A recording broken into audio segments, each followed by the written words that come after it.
পশ্চিম মেদিনীপুর চন্দ্রকোনা বলে একটা জায়গা আছে, কেশপুর, দাসপুর, ঘাটাল, চন্দ্রকোনা। গত বছর একটা ঘটনা ঘটেছিল।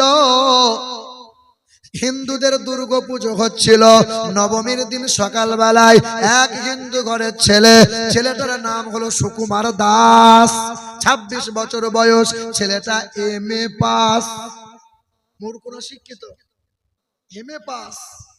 ওই ছেলেটা নবমীর দিন সকাল বেলায় মণ্ডপে গিয়ে বসে রইল, বামুনরা সব হাজির হলো। কি ব্যাপার, ব্রাহ্মণের জায়গায় তুই কেন বসা? বলে আমি দুর্গা পুজোর মন্ত্র শিখেছি, আজ আর বামুন লাগবে না, আমি পুজো করে উদ্ধার করে দেবো, দক্ষিণা দিয়ে বামুন আর ডাকবো না। বলে নাম কি? বলে আমার নাম দাস, সুকুমার দাস, বাবার নাম এই, দাদার নাম ওই।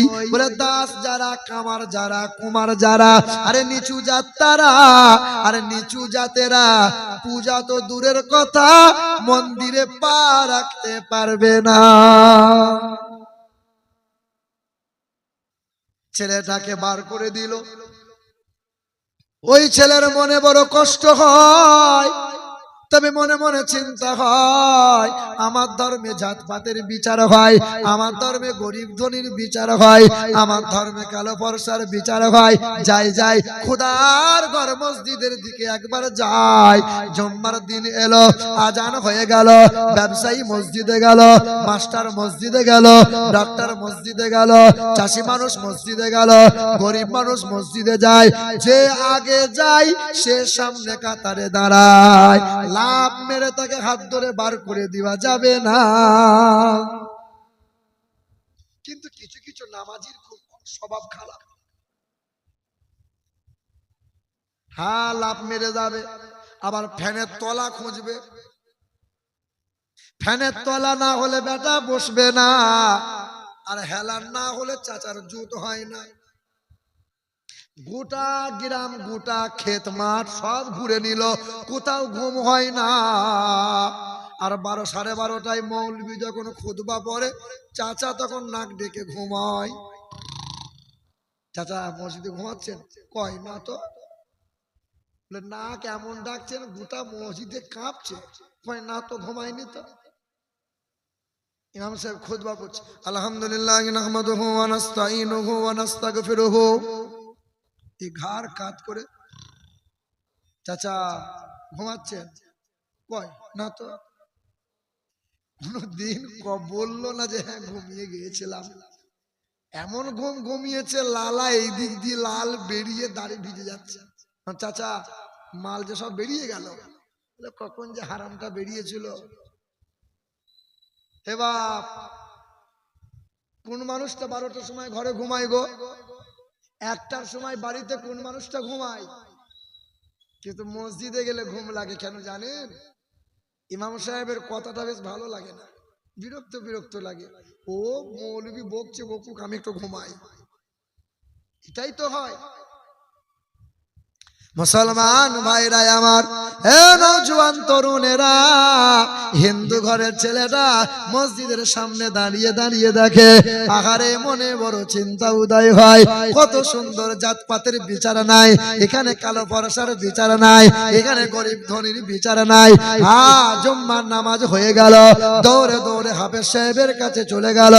ও হাফেজ সাহেব, আমি হিন্দু ঘরের ছেলে, আমার মনে বড় তামান্না, ইসলামকে আমি যাচাই করে জানবো, তবে হ্যাঁ আমি আপনার ধর্মের কোরআনটা পড়বো, একটু শিখিয়ে দেবেন?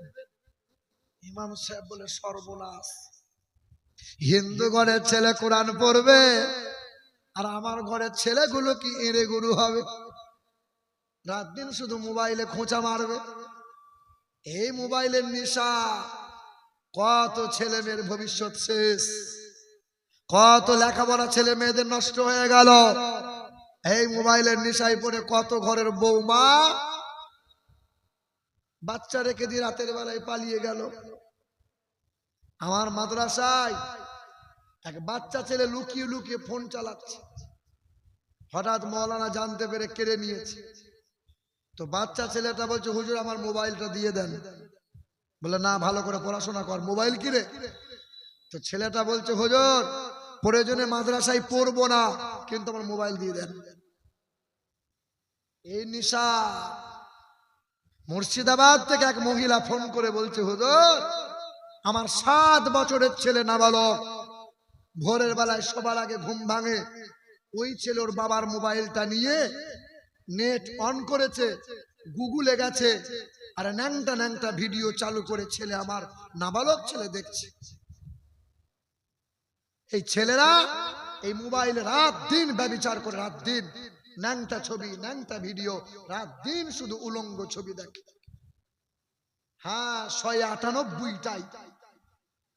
বাপ মোবাইল ছাড়ো, কোরআনটা তো একটু পড়ো। হিন্দু ঘরের ছেলে কোরআন শিখতে চাইছে। তবে বাপ, এই 10 বছর আগে হিন্দু মুসলমানে খুব মিল ছিল জানেন। এই কিছুদিন ধরে হিন্দু মুসলমানের বিভাজন এসেছে। যে সময় নূপুর শর্মা নবীর চরিত্র নিয়ে কটূক্তি করলো, ঠিক ওই রকম ভাবে আপনার এই চণ্ডীপুর না চণ্ডীতলা, চণ্ডীপুরে এই তো গত বছরে নবী দিবসের সময় এক ঘোষের ঘরের ছেলে আমার নবীকে নিয়ে কটূক্তি করেছিল। শোনেন নাই বুঝি? রাস্তা আন্দোলন হয়েছিল, অবরোধ করে দিয়েছিল। চণ্ডীপুর থানায় মুসলমান গুলোকে অ্যারেস্ট করে ভরে দিয়েছিল। করলো যে বিজেপির নেতা, সে শুভেন্দু বাবু এসে তাকে ছাড়িয়ে দিয়ে চলে গেল, আর মুসলমান গুলোকে অবরোধ করেছে বলে তাদেরকে জেলে বন্দি করে দেওয়া হলো। দিয়ে বলল মুসলমানরা করেছে। খবর নিয়ে তদন্ত করে দেখলো কালী ঠাকুরের মাথা ভাঙলো যে নারায়ণ হালদার তার নাম, হিন্দু ঘরের ছেলে সে। গত বছরে নদিয়া জেলায় সরস্বতী পূজা হচ্ছিল স্কুলে, রাতের বেলায় ঠাকুরের কোমর ভেঙে দিয়ে চলে গেল, মুসলমানের নামে বদনাম রটাতে লাগলো। কদিন পরে খবরে ধরা পড়লো যে ঠাকুর ভেঙেছিল প্রসেনজিৎ ঘোষ তার নাম। বারবার মুসলমানদেরকে টার্গেট করছে। এই দেশের মাটিতে খ্রিস্টান আছে, হিন্দু আছে, বৌদ্ধ আছে, জৈন আছে, সাঁওতাল আছে, কারো নিয়ে মাথা ব্যথা নাই। মুসলমানদেরকে নিয়ে কেমনে অপদস্থ করা যায়। আপনার পাড়ায় শখ করে 10টা আমের গাছ লাগিয়েছেন, 9টা গাছের ফল বড় টক, দেখবেন যে গাছের ফল বড় মিষ্টি সে গাছের ঢিল পাথর পাড়ার ছেলেরা একটু মারে বেশি। দেখছেন না আপনারা? কেউ বলছে নবীর, কেউ বলছে এই মুসলমান দাড়িওয়ালা গুলোকে গাছে ঝুলিয়ে এলো পাতারি খেলাও, কেউ আবার বলছে মুসলমানদের কোরআনকে বয়কট করে দাও, কেউ আবার বলছে মুসলমান গুলোকে দেশ থেকে তাড়িয়ে দাও। ভাইরা আমার, এই দেশের মাটিতে সবচেয়ে বেশি রক্ত দিয়েছে যারা, জীবন দিয়েছে যারা, এখনো ইন্ডিয়া গেটে মোটা মোটা করে লেখা আছে স্বাধীনতা সংগ্রামীদের নাম, 92,000 ব্যক্তিদের নাম লেখা আছে। সবচেয়ে বেশি রক্ত জীবন দিল যারা, 62,000 টুপিওয়ালা দাড়িওয়ালা মুসলমান ছিল তারা। 1965 সাল যখন ছিল, ওই সময় ভারতের প্রধানমন্ত্রী ছিল লাল বাহাদুর শাস্ত্রী। ভারত চায়নার যুদ্ধ লেগেছিল, বারবার ভারত পরাজিত হয়। ওই সময় সাংবাদিকরা প্রশ্ন করেছিল, স্যার ভারত কেন বারবার পরাজিত হয়? দেশের প্রধানমন্ত্রী লাল বাহাদুর শাস্ত্রী বলেছিল, কয়েক বছর হয়েছে আমার দেশ স্বাধীন, এই কয়েক বছর বয়সে দেশে সেই রকম অস্ত্র, সেই রকম সৈন্য সিপাহী আমার দেশে বানাতে পারি নাই, তাই তো পরাজিত হয়। ওই সময় হায়দ্রাবাদের এক নিজাম মীর উসমান আলী খান নিজের বাপ দাদুর পৈতৃক সম্পত্তি 5,000 কেজি সোনা লাল বাহাদুর শাস্ত্রীর হাতে তুলে দিয়েছিল, আর বলেছিল মুসলমান দিল এই সোনা এই সম্পদ নিয়ে সৈন্য সিপাহী বাড়ান, অস্ত্র বাড়ান, আমার দেশ এই দেশ ভারত যেন পরাজিত না হয়। আমাদের অবদান নাই। আগ্রার তাজমহল দিয়েছে মুসলমানেরা, লাল কেল্লা দিয়েছে মুসলমানেরা, আকবর কেল্লা দিয়েছে মুসলমানেরা, হুমায়ুন কেল্লা দিয়েছে মুসলমানেরা, কুতুব মিনার দিয়েছে মুসলমানেরা, শহীদ মিনার দিয়েছে মুসলমানেরা, হাজী আলী দিয়েছে মুসলমানেরা, জুমা মসজিদ দিয়েছে মুসলমানেরা, কলকাতার হাইকোর্ট দাঁড়িয়ে আছে মুসলমানদের জায়গায়, 14 তলা নবান্ন দাঁড়িয়ে আছে মুসলমানদের জায়গায়, কলকাতার রাজভবন দাঁড়িয়ে আছে মুসলমানের ওয়াকফের জায়গায়, ইন্ডোর স্টেডিয়াম দাঁড়িয়ে আছে মুসলমানের জায়গায়, কলকাতা বিমানবন্দরে 86 বিঘা মুসলমানদের জায়গা, কলকাতার মোহনবাগান, ইডেন গার্ডেন এই যে মুসলমানদের জায়গা। কলকাতা একটা শহর আছে, নাম তার টালিগঞ্জ। আগে তো টালিগঞ্জ ছিল না, নাম ছিল তাহের আলীগঞ্জ। চালাকি করে নামটা পাল্টে নাম করেছে টালিগঞ্জ। 382 বিঘা গোটা শহরটা মুসলমানদের জায়গা। জোরে বলো নারে তাকবীর, নারে তাকবীর, নারে রিসালাত, নারে রিসালাত, আল কোরআনের আলো। না বাবা, ঘরে ঘরে আর জ্বালাইও না, সারা জীবন তো শুধু ঘরে ঘরেই জ্বালালে। হ্যাঁ, বাজারে জ্বালাও, দোকানে জ্বালাও, শহরে জ্বালাও, সব জায়গায় কোরআনের আলো জ্বালাতে লাগবে। বলেন আল কোরআনের আলো, সব জায়গায় জ্বালো আল কোরআনের আলো, আল হাদিসের আলো, দিন ইসলাম, নারে তাকবীর। এমন তাকবীর দেবেন যেন ভয়ে ওয়াকফের বিল বাতিল হয়। পার্টির মিছিল হলে তখন তো বলতে হয় না, তখন তো ছত্তরে বাপ মনে হচ্ছে কলজে ফাটিয়ে দেবে। কি বলেন? এবার ভোট আসবে, ভোট যাবে, যে নেতা হবার সে নেতা হবে, 7 পুরুষ তারা কামিয়ে খাবে, আর তুমি তোমার নেতা মন্ত্রীর জন্য মারামারি খুনোখুনি হানাহানি করবে। এক আল্লাহ আর তোমার মহান নেতা নবী মুহাম্মদ রাসূলুল্লাহর জন্য জীবন উৎসর্গ করো, ইহকালে নাজাত পাবে আর পরকালে হাসতে হাসতে জান্নাতি হবে। মুসলমান বাবাজিরা, ভাইরাই আমার, কথা মনে রেখে দেবেন। ওই মুসলিম ঘরের ছেলে, নাম তার সুকুমার দাস। ছেলেটার 26 বছর বয়স। ইমাম সাহেবের কাছে বসে বসে আলিফ বা তা শুরু করলো। আচ্ছা, হিন্দুরা কোরআন পড়তে পারে না, কিন্তু না পাক অবস্থায় ছোঁয়া যাবে। রাতের বেলায় গোসল করে আসে আর পরে। কয়েক মাসের ভিতরে ছেলেটা কোরআন পড়া শিখে নিল। এলাকার হিন্দু সমাজের মানুষেরা জানতে পারলো ছেলে রাতের বেলায় কোরআন পড়ে। পঞ্চায়েতে বিচার বসে গেল, নেতা মেম্বাররা বিচার করছে, হিন্দু ঘরের ছেলে হয়ে তুমি যে কোরআন পড়ো, আমাদের মান সম্মান তুমি তো ডুবাইছো, তুমি কেন কোরআন পড়ো বাবা? ওই হিন্দু ঘরের ছেলে, নাম সুকুমার দাস, করেছে এমএ পাস। ওই ছেলেটা ওই দিন বলেছিল, আমি বেদ পুরাণ রামায়ণ পড়তে পারি, আমি বেদ পুরাণ আমার হিন্দু শাস্ত্র পড়ে পড়ে জানলাম নবী মুহাম্মদের কথা বেদ পুরাণে 71 বার করা হয়েছে। লেখা আছে, দ্বাদশাং সকল পক্ষস মাধবে মাসি মাধবাম জাতং দত্তা সাতু পুতরাং পিতরৌরুষ্ট মনুষ্য সম্ভালে বিষ্ণু যশাস গৃহে পাদুর্বাবাম্মহাম সুমতাং বিষ্ণু যশাস গর্ভমদত্ত বৈষ্ণবাম। পৃথিবীতে আসবেন একজন গুরু, তিনি শুধু একটা ধর্মের গুরু হবেন না, তিনি হবেন জগৎ গুরু, তিনি হবেন বিশ্বের মহান নেতা।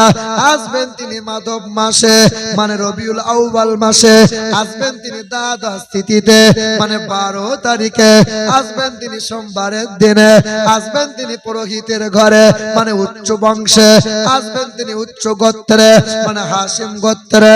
বাবার নাম হবে বিষ্ণু যশা, বাংলা করলে হবে আল্লাহর দাস, আরবি করলে হবে আব্দুল্লাহ, মায়ের নাম হবে সুমতি, বাংলা করলে হবে সুন্দরবন, আরবি করলে হবে আমেনা। হাগা বেদের পাতায় লেখা আছে ও নমো ইন্দ্রজোনা উপস্রোত নামে নারাশংসা ভবিষ্যতে, তার নাম হবে নারাশংসা। তার বাংলা করলে হবে প্রশংসিত, তার আরবিতে নাম হবে মুহাম্মাদুর রাসূলুল্লাহ। কষ্ট হচ্ছে আপনাদের? পৃথিবীতে একটা ধর্ম আছে, এটা মনে রেখে দেন, শুনে রেখে দেন। ওই ধর্মের নাম হলো বুদ্ধ ধর্ম। শুনেছেন? বুদ্ধ ধর্মের ধর্মগুরুর নাম হচ্ছে গৌতম বুদ্ধ। ওই ধর্মে একটা নীতি আছে যে জীব হত্যা মহাপাপ। জীব হত্যা, দেখবেন অনেক হিন্দুরা মাছ মাংস খায় না। কি খাও বাবা? বলে শাক পাতা খাই, নিরামিষ খাই। আচ্ছা বলেন, গাছের প্রাণ আছে না নাই? আছে? বলেন তো কোন বৈজ্ঞানিক প্রমাণ করেছে গাছের প্রাণ আছে? বলতে পারবেন? কারো জানা আছে? আমাদেরকে পড়ানো হয়েছে জগদীশ চন্দ্র বসু, তিনি প্রমাণ করেছেন গাছের প্রাণ আছে। আমার নবী বলেছেন গাছের প্রাণ আছে, আর কোরআন বলছে গাছের প্রাণ আছে। আপনার গ্রামে কোনো মানুষ যখন ইন্তেকাল হয়, কবরে মাটি দিবার পরে ওই কবরে খেজুর গাছের ডাল পোঁতেন কিনা? কেন জানা আছে? রাসূল আমার রাস্তা দিয়ে যাচ্ছিলেন, পাশে কবরস্থান দেখতে পেয়ে নবী থমকে গেলেন। নবী বলছেন, আমার সাহাবী, ওই কবরে আযাব হয়, খেজুর গাছের ডাল নিয়ে ওই কবরে পুঁতে দাও। দয়ার নবীর কথা মতো সাহাবী পুঁতে দিলেন। সাহাবী এসে বলছে, ইয়া রাসূলুল্লাহ, এর আগে তো কোনোদিন খেজুর গাছের ডাল পোঁতেননি, কেন পুঁতলেন? নবী বলছেন, আমার সাহাবী, এই খেজুর গাছের ডাল, যে কোনো পাতা, যে কোনো গাছ, ফুল যতক্ষণ জিন্দা থাকে ততক্ষণ আল্লাহর নামে তাসবিহ করে, আর যতক্ষণ তাসবিহ হয় ততক্ষণ কবরের আযাব থেকে বান্দা রেহাই পেয়ে যায়। তাহলে গাছের প্রাণ বলে। গরু ছাগল ঘাস খায়, এদের দাঁত আল্লাহ বানিয়েছেন চ্যাপ্টা না ছুটালো। বাঘ ভাল্লুক কুকুর বিড়াল এরা মাছ মাংস খায়, এদের দাঁত আল্লাহ বানাইছেন চ্যাপ্টা না ছুচালো? ছুচালো। মানুষের দাঁত বানিয়েছেন আল্লাহ, সবারই বানিয়েছেন। আচ্ছা, হাতের নখ বড় হয়, দাঁত কি কখনো বড় হয়? মাথার চুল বড় হয়, এই চোখের পাপড়ির চুল কি বড় হয়? যদি হতো, এদিকের দাঁত এদিকে, এদিকে দাঁত থুতনি ফেলে বেরিয়ে যেত। কি বলে? এবার মানুষের যে দাঁত চ্যাপ্টা আছে না ছুচালো আছে? চ্যাপ্টাও আছে, ছুচালো আছে, শাক পাতাও খাবে, মাছ মাংসও খাবে। আমি আল্লাহ যা হালাল করেছি তাহাই তোমরা ভক্ষণ করবে। কথা হলো এইটাই। ওই গৌতম বুদ্ধ যখন মারা যাবে, মৃত্যু হওয়ার 7 দিন আগে হাজার হাজার ভক্তরা হাজির হয়ে গেল। হাজার মানুষের ভিড়ে একজন দাঁড়িয়ে গেল, নাম তার আনন্দ। ওই দিন গৌতম বুদ্ধকে বলল, স্যার আপনি তো মারা যাবেন, ও গুরুজি আপনি মারা গেলে ধর্মগুরু বলে মানবো কারে? ধর্মের কথা কার মুখে শুনবো আমরা? ওই দিন গৌতম বুদ্ধ বলেছিলেন, I am not first Buddha, আমি প্রথম বুদ্ধ নয়। পৃথিবীতে একজন বুদ্ধ আসবেন, তিনি হবেন প্রথম, তিনি হবেন শেষ। তিনি জীবনে কোনোদিন মিথ্যা কথা বলবেন না। আম সন্তা সরতি শতপতি মারমেঘে সুন্দরাম মঙ্গলাম নারাশংসা। যিনি জীবনে কখনো মিথ্যা কথা বলবেন না, আমানতের খেয়ানত করবেন না, যিনি জীবনে কোনোদিন বিনা কারণে গাছের ফল ফুল পাতা ছিঁড়বেন না, কালো মানুষদের মুক্তির সূর্য হবেন, নারীর স্বাধীনতার অগ্রদূত হবেন, তিনি হলেন নবী মুহাম্মদুর রাসূলুল্লাহ। তার নামটা ম দিয়ে হবে মুহাম্মদ। তবে ম দিয়ে আল্লাহ মক্কা দিল, ম দিয়ে মদিনা হলো, ম দিয়ে মসজিদ হলো, ম দিয়ে মাদ্রাসা হলো, ম দিয়ে মক্তব হলো, ম দিয়ে মাজার হয়, তো ম দিয়ে মিনার হয়, ম দিয়ে মুসাল্লা হয়, তো ম দিয়ে মেম্বার হয়, ম দিয়ে মেহরাব হয়, তো ম দিয়ে মৌলানা হয়, তো ম দিয়ে মুয়াজ্জিন হয়, তো ম দিয়ে মুসলমান হয়, ম দিয়ে মুমিন হয়, তো ম দিয়ে মাগফিরাত চাই, ম দিয়ে মা হয়, ম দিয়ে হয় মাওলা, ম দিয়ে হয় মুফতি, ম দিয়ে হয় মুহাদ্দিস, ম দিয়ে হয় মুফাসসির, ম দিয়ে হয় মুহাম্মাদুর রাসূলুল্লাহ। গৌতম বুদ্ধ বলেছে, আমাদের দেশের প্রধানমন্ত্রী জওহরলাল নেহরু, ছবিতে দেখেছেন আপনারা, এই মাথায় কিস্তি টুপি পরত, লম্বা পরা টুপি আর পাঞ্জাবি, আর হাতে একটা লাঠি রাখত। সাংবাদিকরা প্রশ্ন করেছিল, স্যার আপনি যে মাথায় টুপি পরেন, পাঞ্জাবি পরেন, লাঠি রাখেন, স্যার আপনার কাছে প্রশ্ন হলো বিশ্বের মহামানব আপনি কাকে মনে করেন? ওই দিন পণ্ডিত জওহরলাল বলেছিল, কেউ বলে শ্রী চৈতন্যের কথা, কেউ বলে বালক ব্রহ্মচারীর কথা, কেউ বলে মহাবীরের কথা, কেউ বলে গৌতম বুদ্ধের কথা, কেউ বলে শ্রী রামকৃষ্ণের কথা, কেউ বলে বিবেকানন্দের কথা। আমি বলি না, শোনো, যিনি জীবনে কোনোদিন একটাও ভুলে মিথ্যা কথা বলে নাই, আমি মহামানব মনে করি নবী মুহাম্মদ রাসূলুল্লাহ। তবে এটাও শুনে রেখে দাও, সর্বশ্রেষ্ঠ জাতি হলো তারা, খায়রুকুম মান তাআল্লামাল কুরআনা ওয়া আল্লামাহু, যারা নিজেরা কোরআন পড়ে অন্যকে কোরআন পড়ায়, সর্বশ্রেষ্ঠ জাতি হলো তারা। নারে তাকবীর, নারে তাকবীর, নারে রিসালাত। এবার কথা ভুলে যাবেন না, আমি একবার করে কোড লাইনে যাব, কিন্তু ঘুরে ফিরে মেনেই থাকবো। বলেন, ওই হিন্দু ঘরের ছেলে, ওই ছেলেকে প্রশ্ন করলো, বাবা তুমি কেন কোরআন পড়ো? বলে আমাদের বেদ পুরাণে ৭১ বার নবীর প্রশংসা করা হয়েছে। কেন? কেন? আমি কোরআন পড়ি, ইসলাম ধর্মে উঁচু জাত নিচু জাতের বিচার নাই, কালো ফর্সার বিচার নাই। হাবশি দেশের গোলাম আলকাতরার মতো ছিল কালো, আল্লাহ তারে এত সম্মান বাড়িয়ে দিল, কাবার মাথায় উঠে তারে আজান দেয়া হয়েছিল। আর ইসলামের বড় মুয়াজ্জিন আল্লাহ বানিয়েছে, কারণ আল্লাহর নবী আল্লাহকে ভালোবেসেছে। কালো ফর্সার বিচার। ওই ছেলেটাকে বললো, বাবা এলাকায় যদি বাস করতে চাও কোরআন ফেলতে হবে, আর কোরআন যদি বুকে তুলে নাও এলাকা ছাড়তে হবে। বাপ মা মুখটা ঘুরিয়ে নিল, ছেলেটা কোরআনটা আঁকড়ে ধরে নিল, মাথায় টুপিটা পরে নিল, গোসল করে নিল, আর ঘরের পোশাক জামা কাপড় সব কাঁধে বেঁধে নিল, কোরআনটা বুকে নিয়ে এলাকা ছেড়ে চলে যাচ্ছিল।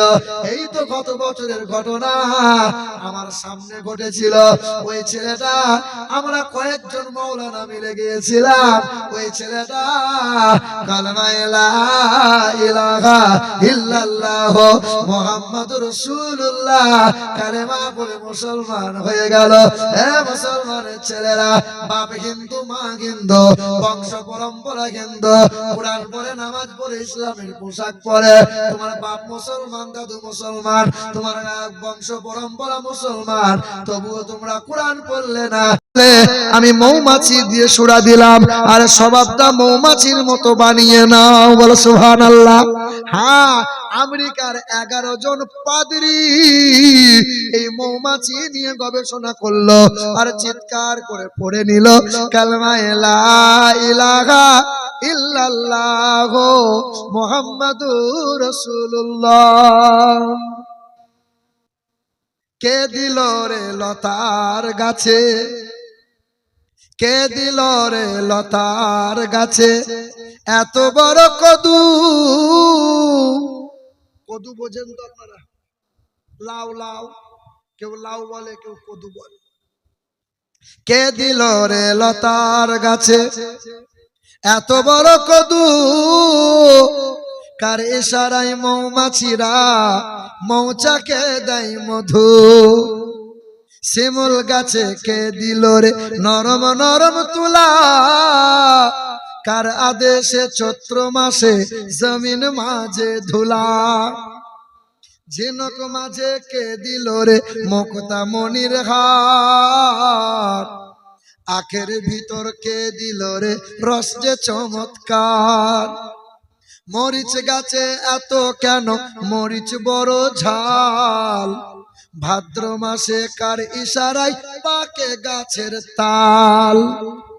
দুধ কেন এমন সাদা, মরিচ কেন ঝাল?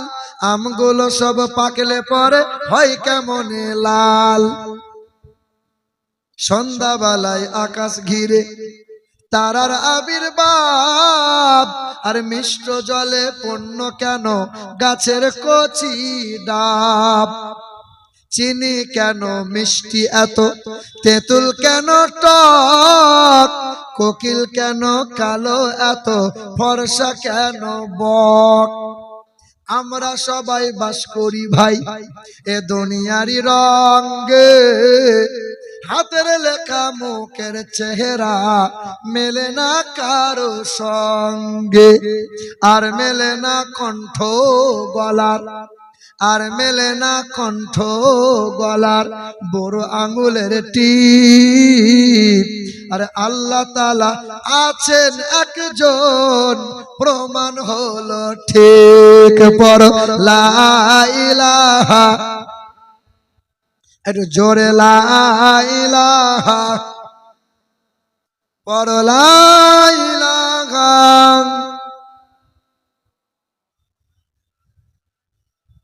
তোমরা যুবকরা ওরকম দাঁড়িয়ে আছো কেন? তোমরা মুসলমান তো নাকি? মুসলমান লয় না? আমি তো চিনি না, অনেক হিন্দু তো হতে পারে। বাবা তোমরা চলে এসো না, মুসলিম যদি হয়ে থাকো চলে এসো না। আপনারা কি বলছেন, মুসলমান নয় ওরা? হিন্দু?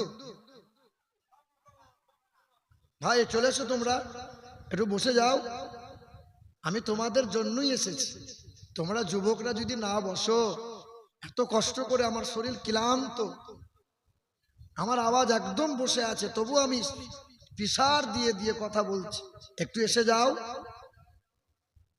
ফাংশন হলে তখন তো বলতে হয় না, নাচ গান হলে তখন বলা লাগে না।